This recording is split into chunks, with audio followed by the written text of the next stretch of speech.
અત્યારે બગદાણા વિવાદમાં લોક સાહિત્યકાર માયાભાઈ આહિર સામે કોળી સમાજનો મુદ્દો ચર્ચામાં છે. આવું જ 2024માં 2 વર્ષ પહેલાં જ્યારે લોકસભાની ચૂંટણી હતી એ પહેલાં રાજકોટનો વિવાદ થયો હતો.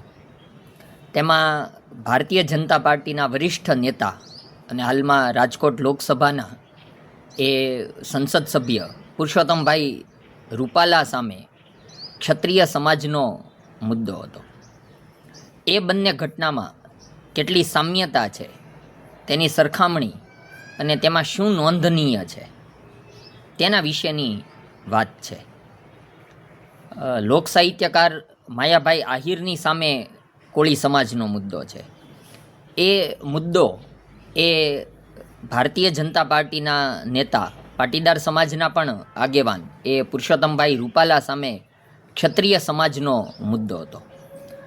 હાલના સમયે માયાભાઈ આહિર તરફથી એક નિવેદન જે કરવામાં આવ્યું અને તેના કારણે એ નવનીતભાઈ બાલદિયા કે જેઓ બગદાણા ગામના પૂર્વ સરપંચ છે, આશ્રમના સેવક પણ છે, તો તેમના ઉપર હુમલો થયો અને તેમનો આક્ષેપ એવો છે કે માયાભાઈ આહિરના પુત્ર એ જયરાજભાઈ આહિર દ્વારા તેમના ઉપર હુમલો કરાવવામાં આવ્યો. તો એ પછી માયાભાઈ આહિરે જે તેમનું વિવાદિત નિવેદન કોઈને ખરાબ લાગ્યું હોય તો તેમણે માફી માગી હતી.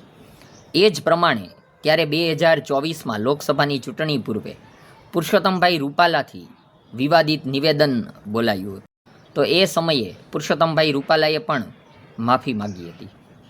ત્યાર પછી ક્ષત્રિય સમાજે માત્ર માફી નહીં પણ તેમની ભારતીય જનતા પાર્ટી લોકસભાની ટિકિટ એ ઉમેદવારી એ રાજકોટ બેઠક ઉપરથી રદ કરે તેવી પણ માંગણી કરવામાં આવી હતી. બંનેએ માફી માંગી. ક્ષત્રિય સમાજ ત્યારે સામે હતો પણ હાલમાં એ વૈમનસ્ય દિવસે દિવસે ઘટી ગયું છે. હાલમાં ગુજરાત રાજ્યમાં એવી કોઈ નોંધનીય ઘટના નથી કે આખો વિવાદ ફરી સપાટી ઉપર આવે. આ આજના શિક્ષણની અસર છે. ઉપરાંત ભારતીય જનતા પાર્ટીએ જે રીતે ક્ષત્રિય સમાજ અને પાટીદાર સમાજ સામસામે આવી ન જાય તેની તકેદારી રાખી, એ મુદ્દાને કારણે પણ ધીમે ધીમે એ વૈમનસ્ય ઓછું થઈ ગયું છે અને હાલમાં બધું રાબેતા મુજબ થઈ ગયું છે. તો એ જ પ્રમાણે માયાભાઈ આહિર સામે કોળી સમાજનો જે મુદ્દો છે તો તેમાં કોળી સમાજે પણ એ એવું જણાવ્યું છે કે આ લડાઈ એ આહિર સમાજ સામેની નથી, એ તેમનો એક મહત્ત્વનો મુદ્દો છે. તેમણે એવું પણ જણાવ્યું છે કે ન્યાયતંત્ર સામેની આ લડત છે, ન્યાયતંત્રએ યોગ્ય પગલાં લેવા જોઈએ. એટલે કોળી સમાજ પણ એ તેમનું આહિર સમાજની સામે આવી ન જાય તેના માટે તકેદારી રાખેલી છે. એ જ સમયે ક્ષત્રિય સમાજે પણ આ સમગ્ર પાટીદાર સમાજ સામેની લડાઈ નહોતી. એટલા માટે આ બધી બાબતોમાં ઘટનામાં શિક્ષણની અસર છે.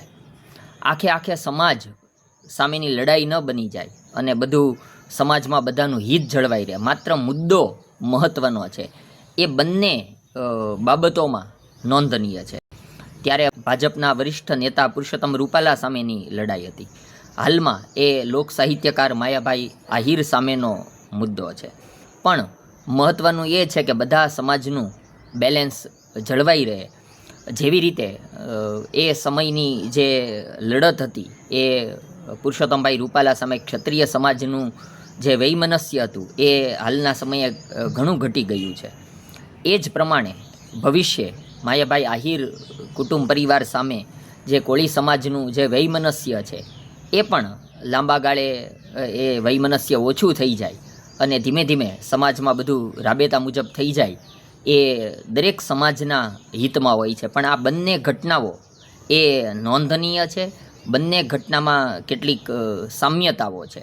આમ તો આ બગદાણા યાત્રાધામનો મુદ્દો છે પણ એ રાજકીય વિશ્લેષકોની મતે આ રાજુલા, તળાજા અને મહુવા એ ત્રણેય વિધાનસભાની બેઠકોને અસર કરતો રાજકીય મુદ્દો હોય તેવું એ ફલિત થાય છે. એટલા માટે એ રાજકોટ વિવાદની વાત હતી, આ બગદાણા વિવાદની વાત છે. પણ બંને મુદ્દાને અંતે બધા સમાજ હળીમળીને ભેગા થઈને રહે એ સમાજના ભલા માટે જરૂરી હોય છે.